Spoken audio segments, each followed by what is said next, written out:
Olá, meu querido, minha querida, pessoas lindas, queridas que me seguem aqui no meu canal. Gratidão profunda por você me seguir. E aqui estamos nós mais uma vez para mais um torpedo aí para o seu coração, para a sua vida. Hoje o torpedo 189. Então seja bem-vindo, seja bem-vinda ao meu canal, a esse projeto maravilhoso. Fica aí comigo, não sai daí, nós vamos para a nossa vinheta. E já já eu volto com o torpedo de hoje.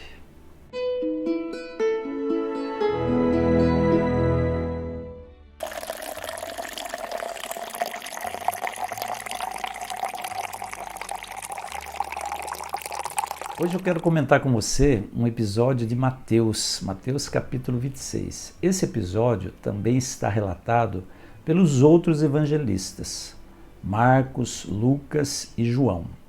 Só que Mateus, Marcos e Lucas, eles fazem esse relato de uma maneira bem sintetizada, né?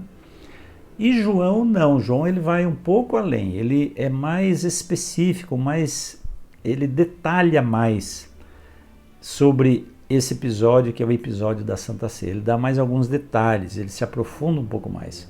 Porque Mateus, Marcos e Lucas, eles falam da Santa Ceia somente. Eu vou explicar o que é a Santa Ceia. Mas João, ele fala também de uma cerimônia que acompanhou a Santa Ceia, na última Santa Ceia, a cerimônia do lava-pés. Aquela última Santa Ceia que Jesus comemorou, aliás, a última Páscoa que Jesus comemorou com os discípulos, é chamada de Páscoa da Transição, porque foi exatamente ali que Jesus mudou a configuração da Páscoa conforme vinha sendo comemorada até aquele momento. Jesus instituiu aquilo que nós conhecemos como Santa Ceia.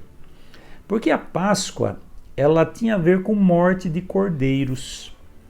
Toda vez que tinha Páscoa, todo ano ao comemorar a Páscoa, as famílias matavam um cordeiro, colocavam o sangue na ombreira da porta, no batente da porta, e ali elas comiam a carne do cordeiro com ervas amargas e pão sem fermento.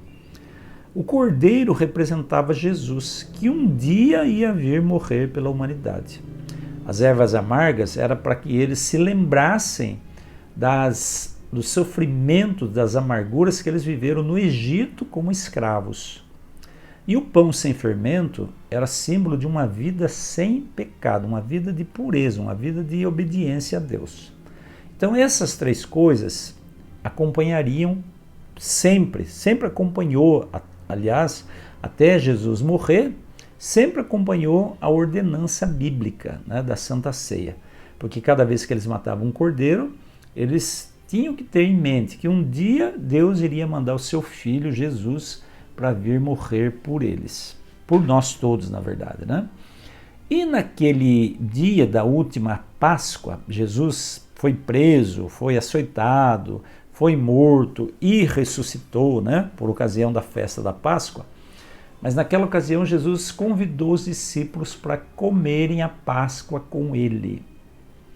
E olha só, quem convidasse alguém para uma festa, para uma refeição, normalmente designava um servo para lavar os pés dos convidados, que normalmente caminhavam por uma estrada poeirenta até chegar à casa do anfitrião.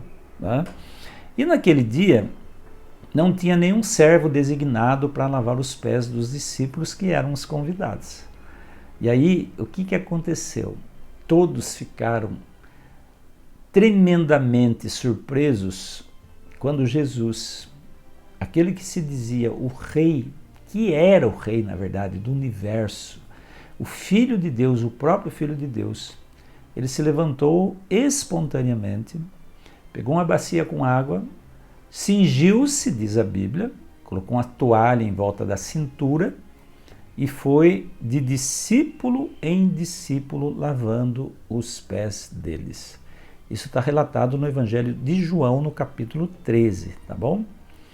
E aí ele foi lavando os pés de um, de outro, do outro. Quando chegou a vez de Pedro, Pedro era um apóstolo, um discípulo impulsivo, muitas vezes arrogante, E quando chegou a vez de Pedro, Pedro disse assim: eu não vou permitir que o senhor lave os meus pés de jeito nenhum. O senhor não é servo. Nós é que deveríamos tomar atitude. Eu é que deveria lavar os teus pés. Eu não vou permitir que o Senhor faça isso. E aí Jesus disse para Pedro assim: Pedro, se você não permitir que eu lave os teus pés, nossa parceria acaba aqui. Você não tem parte comigo. Aí Pedro levou um susto, foi impactado por essas palavras e ele disse: Senhor, não só os pés, mas a mão e a cabeça também, né? E Jesus disse: não. Aquele que está limpo não precisa ser lavado a não ser os pés, porque caminhou por estrada poeirente. Jesus estava usando ali um jogo de palavras para falar sobre Judas, o traidor, que não estava limpo, não tinha o coração limpo e que dali um pouco tempo, dali a poucos minutos, iria traí-lo, iria entregá-lo para as autoridades. E Pedro então permitiu que Jesus lavasse os pés dele. E aí, após terminar a cerimônia do lava-pés, foi que eles se assentaram à mesa, ou se reclinaram à mesa. Aquele tempo não era mesa alta com cadeira, era uma mesa no chão, né, onde eles literalmente quase deitavam para tomar as refeições. E eles se reclinaram à mesa e Jesus começou a falar com eles. Jesus disse assim: vocês entenderam o que eu fiz hoje, nessa noite? Vocês me chamam Senhor e Mestre. E vocês têm razão, porque eu sou o Senhor e Mestre. Agora pare um pouco e pense. Se eu que sou o Senhor e Mestre lavei os pés de vocês, vocês também devem lavar os pés uns dos outros. O que Jesus estava ensinando ali para os discípulos? Algumas Bíblias trazem essa história, esse relato, com um subtítulo. E o subtítulo normalmente é assim: uma lição de humildade. Jesus estava realmente dando ali para os discípulos a maior de todas as lições de humildade que ele podia dar. Ele pegar uma bacia, ele colocar uma toalha na cintura, ir lavar os pés dos discípulos como um simples servo, era a maior lição de humildade que ele poderia dar. Sabe por quê? Porque Jesus deixou o céu, a glória do céu. Se ele viesse aqui a esse mundo morrer como um rei, viver como um rei, já seria muito humilhante para ele. Mas ele veio como um servo. E não parou por aí. Ele se sujeitou ao pior tipo de morte que poderia ser reservada para um ser humano naquela época. A morte de cruz. A morte de cruz. Por isso que ele, diz a Bíblia, o apóstolo Paulo diz que ele se esvaziou a si mesmo.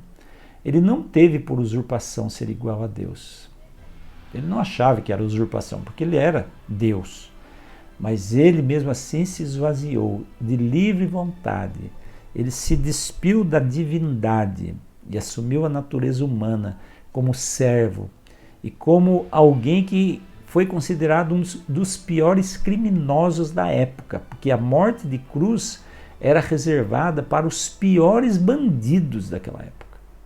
E ele se sujeitou a isso, para ensinar para os discípulos, mas não foi só para os discípulos, para ensinar para você, ensinar para mim, Antônio, que não vale a pena ser orgulhoso, que não vale a pena ser arrogante, que não vale a pena ser soberbo. E ele veio ensinar mais. Ao longo do ministério dele, ele disse várias vezes: eu vim para que vocês tenham vida. Eu vim para servir, não para ser servido. Ele disse isso várias vezes. Ele disse: se você quer ser o primeiro, seja aquele que serve. Os últimos serão os primeiros. Então não seja arrogante, não seja petulante. Se revista da humildade. E olha, gente, como a humildade é importante na vida do ser humano, né? Sabe por quê? Porque sem humildade a gente não aprende nada nessa vida. Se você não tiver humildade para aprender, você não vai reconhecer que você não sabe. E você só aprende alguma coisa quando você reconhece que você não sabe aquilo que você está querendo aprender. Se você acha que... Você entra na escola, você acha que você sabe tudo, você não vai a lugar nenhum. Então a gente só aprende algo nessa vida quando a gente tem humildade. A gente só pede perdão dos erros quando a gente tem humildade. A gente só cresce nessa vida, em todos os aspectos possíveis, quando a gente tem humildade. Por isso, a lição de humildade dada por Jesus ali era tão importante, foi tão importante e continua sendo importante para nós hoje. Por isso que eu amo esse capítulo de João, de Mateus e de João, né? Quando fala da cerimônia do lava-pés. Tem que ter muita humildade para lavar o pé dos seus discípulos. Mas esse foi o sinal que Jesus deu para você e para mim, que queremos também ser discípulos dele. Tá? Então eu quero deixar esse torpedo aí para a sua vida e para o seu coração hoje. Se você está precisando de ajuda, peça ajuda. Para você, tem uma frase poderosa, né? Eu sempre tenho dito para os meus pacientes de terapia. Uma frase mágica, poderosa. Sabe qual é a frase? Eu preciso de ajuda. Eu preciso de ajuda. Para você reconhecer isso, falar isso, seja para tua esposa, para o teu marido, para o teu filho, para o teu pai, para o amigo, para o teu líder espiritual, para qualquer pessoa, seja para Deus, você tem que ter humildade para reconhecer, para falar, para verbalizar que você precisa de ajuda. Olha a humildade aí de novo. E eu vou dizer uma coisa para você. Quando eu falo para Deus, quando você fala para Deus, Senhor, eu preciso de ajuda. Deus não vira o rosto para nós. Ele atende às nossas orações. Então, se você está precisando de ajuda hoje em algum aspecto da sua vida, revista-se de humildade. Fale com as pessoas que podem te ajudar. Fale com Deus, que com certeza pode te ajudar. Tá bom? Fica esse torpedo aí para a sua vida, para o seu coração hoje. Que Deus te abençoe, te proteja e caminhe ao teu lado, se você permitir. Forte abraço, amanhã eu volto com o torpedo 190. Fica com Deus e até amanhã, se Deus quiser. Tchau, tchau.